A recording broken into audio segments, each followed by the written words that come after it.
Bos días.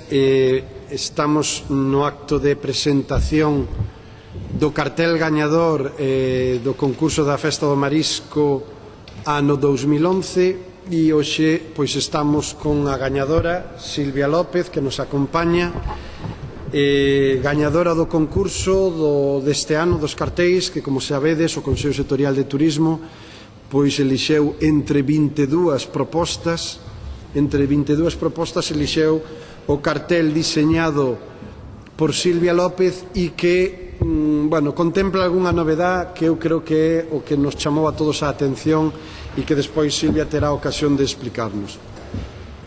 Decir que, como sempre, o cartel pois xa indica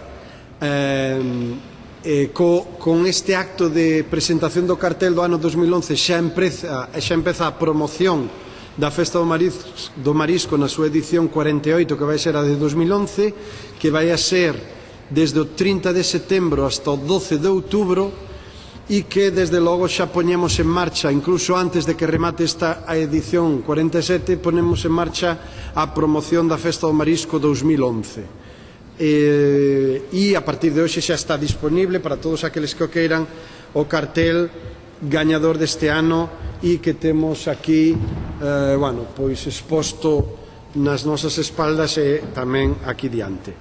Voulle ceder a palabra a Silvia, a gañadora, para que nos diga pois cal foi o proceso de construción deste cartel, que a verdad que é bastante chamativo e novedoso respecto a outros anos. Silvia, todo tuyo. Hola, pues el cartel se nos ocurrió una idea de hacer algo original y distinto, utilizando básicamente plastilina, y maquetamos cada elemento por separado, reteniendo una referencia de una enciclopedia, pues fuimos creando los mariscos uno a uno. Y nada, después ya es maquetarlo y darle color y ya está. Muy bien.